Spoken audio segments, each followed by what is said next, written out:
우리 성경에는 둘 다 가난한 자라 이렇게 되어 있는데 3절 앞쪽에 있어서는 lowly, 그래서 사회적으로 천하고 낮은 사람을 말하는 것입니다. 뒤에 가난한 자는 우리 사울이 다윗을 사위 삼겠다고 사람을 보냈을 때 다윗이 나는 가난하고 천한 사람입니다 이렇게 답변했는데 그때의 가난함을 말하는 것입니다.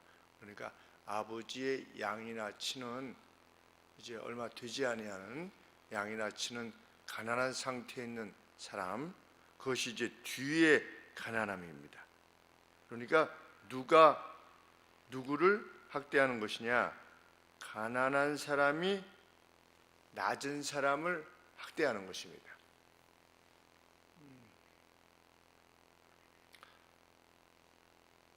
가난했던 사람이 돈으로 꼭 가난한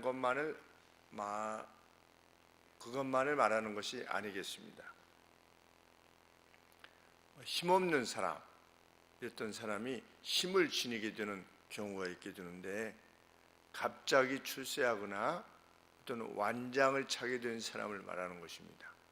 출세를 하게 된 사람을 말하는 것인데 어떤 사람이 어려움을 경험했던 사람이 어떤 지위에 오르게 된다든지 아니면 돈을 좀 지니게 된다든지 이렇게 되면 사람들은 그 사람이 가난했기 때문에 또 가난하기 때문에 낮은 사람 그리고 천한 사람들에 대한 이해가 있을 것이다. 그래서 동정하게 될 것이다. 이렇게 생각하게 됩니다. 동병상련이라는 말이 있는 것과 같습니다. 그래서 정치가들도 선거할 때, 유세할 때 저는 서민들의 마음을 아는 사람입니다. 왜냐하면 제가 이렇게 어렵게 살았습니다. 이런 것을 부각시킵니다. 그래서 서민들의 표를 얻고자 합니다. 그런데 실상 성경은 그 반대의 경우가 있을 수 있음에 대해서 경고하는 것입니다. 오히려 그 가난한 자에 의해서 가난한 자들이 강탈하는 것입니다. 제가 5년간 국회의원 보좌관 하셨던 목사님을 만났는데 누가 돈을 더 많이 먹느냐? 야권이 돈을 더 많이 먹는다. 왜냐하면 여권은 정부가 하자는 대로 하는데 야권은 반대를 하는 겁니다. 반대를 하니까 로비가 야권 쪽으로 훨씬 더 많이 들어간다는 겁니다. 그러니 야권이 보통은 무엇을 바로잡자 이렇게 할 것 같은데 실상은 야권이 더 무엇을 많이 먹을 수 있는 가능성이 크다. 5년 동안 그런 모습을 보고서 결국은 이 길은 아니구나 이렇게 해서 자신이 그만두었다. 아주 유명한 정치가의 조카였는데 그분이 그렇게 말씀하시는 것이 생각이 납니다. 비라고 하는 것은 원래 무엇인 것입니까? 비라고 하는 것은 내려서 곡식이 자라게 하는 것입니다. 그런데 그 비가 폭우가 되면 곡식이 자라는 것을 돕는 것이 아니고 하나도 남기지 않고 다 쓸어가 버리는 것처럼 비라고 하는 것은 원래 성장케 하는 것인데 오히려 그것이 다 쓸어가 버리는 것처럼 어떤 가난한 사람이 완장을 차게 된다든지 어떤 지위에 이르게 되면 오히려 그 사람이 더 쓸어가 버리는, 폭우와 같이 쓸어가 버리는 그러한 경향을 지닌 그 존재가 인간이다 라고 하는 사실을 잊지 말라는 경고입니다. 그것은 너나 나나 다를 바가 없다는 것입니다. 우리는 이렇게 교훈받게 됩니다. 그 누가 그렇게 되면 아이고 없더니 뭐가 있다 보니까 완장 하나 차더니 저렇게 됐네. 원래 인간이 그렇다는 것을 받아들여서 누군가 그렇게 한다면 불쌍히 여길 것이며, 내 자신이 그럴 수 있음에 대해서 경고를 받아야 된다는 것입니다. 그것이 어떤 역할이든 내가 힘을 지니게 되는, 내가 무엇인가를 행사할 수 있는 자리에 되면 그렇게 될 수 있음을 우리가 기억해야 된다는 것입니다. 역사적으로 보면 로마의 총독이나 행정관리들, 그런 관리들이 싹쓸이 했다고 합니다. 천한 자들로 하여금 그 자리에 세우면 그 사람들이 오히려 선정을 베풀었던 것이 아니라 로마의 총독들이, 카이렌 델리치의 주석에 보면 역사적으로 더 많은 약탈을 행했고 아주 자기 밑에 철권 통치를 행했다는 것입니다. 우리가 잘 아시는 프랑스 혁명, 그 프랑스 혁명의 리더들 역시 그러했다. 우리 볼셰비키 혁명 때도 그러하지 않았습니까? 프롤레타리아에서 이렇게 혁명을 일으키면 그 사람들에 의해서 더 착취를 당하는 것입니다.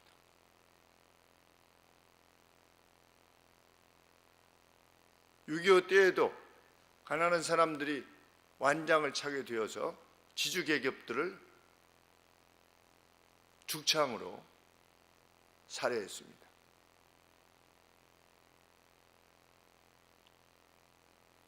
요즘도 우리 보지 않습니까? 이 건설 노조들을 뭐라고 하려고 하는 것이 아니라, 전체를 뭐라고 하려고 하는 것이 아니라, 건설 노조다 그러면 자기들도 괴로움을 겪고 자기들도 매일 일용직으로 나가서 일을 해야 되는 사람들이 보통 공사판에 가서 우리를 써라, 우리를 쓰지 않으면 이 공사를 허락하지 않겠다, 그리고 막아서서 괴로움을 겪는다는 보도를 접하게 되는데, 있을 수 없는 일인 것 같지만 실상 그런 일이 일어나는 겁니다.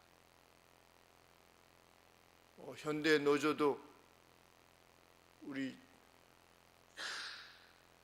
다른 하청업체에서 사람들이 왔을 때 그때 임금 상승을 5% 정도 하는데 한 2%만 하고 그 남은 여력으로 그 계약직 그 사람들의 월급을 조금 올리자 그랬을 때 그들이 다 반대했습니다. 그래서 결국은 부결되었습니다. 가난한 사람이 가난한 사람을 위해 줄 것 같은가? 성경은 인간은 그렇지 않다. 본시.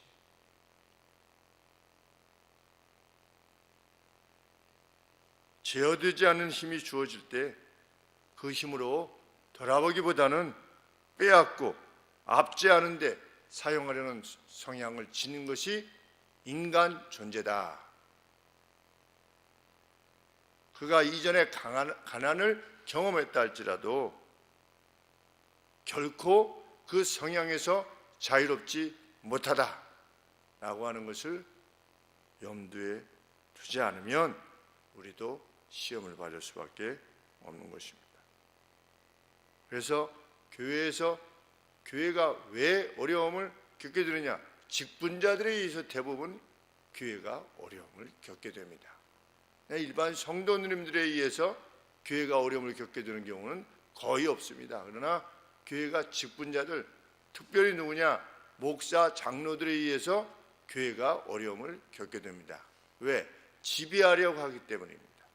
섬기려 하는 자가 아니라. 그제 우리 기독교와 관계돼서 동영상을 누가 올려서 이렇게 봤는데 거기에 그런 말이 쓰여 있었습니다. 리더는 제일 마지막에 밥을 먹는다. 아주 그 굉장히 귀한 말이었습니다. 그것이 리더다. 리더는 누구냐? 제일 마지막에 밥을 먹는 것이 리더다.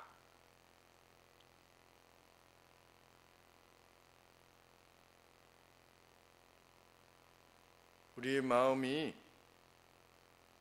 참 깨어있지 않으면 우리에게 주시는 그 어떠함이 우리로 하여금 쓸어버리는 폭우와 같이 하나도 남기지 않는 그 잔인함을 지닌 그러한 고약한 인간이 되게 할 것이다.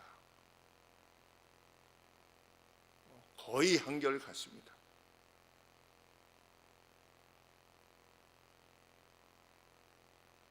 이러한 사실에 대해서 근신하는 사람만이 다윗과 같은 영예를 지니게 될 것입니다. 하나님께서 다윗의 생애에 대해서 마지막으로 무엇이라고 총평하셨습니까? 비온 뒤에 구름 없는 가운데 비치는 햇살 같으다. 그런 표현을 썼습니다. 참 우리가 왕이라고 하는 그런 자리가 물론 그가 잠깐 하나님을 떠나서 그러한 악을 범했다 할지라도 그의 삶에 대한 총평이 그것입니다. 아침 햇빛과 같았다. 참 저희의 생애가 저에게 주어진 이 자리가 나이 들미 우리가 보통 그러지 않습니까? 너 나이가 뭐야? 몇 살이야? 나이가 듦이 더 섬김의 이유가 돼야 되는데 섬김을 받으려고 하게 됩니다. 아직 피도 마르지 않은 것이 어렸을 때 그런 이야기를 들었습니다. 나이듦조차도 그 완장이 될 수 있다라고 하는 사실, 내가 어른이라고 하는 사실, 내가 스승이라고 하는 사실, 끝까지 섬기는 자로서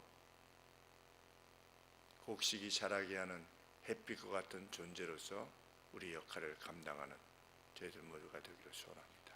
기도하겠습니다.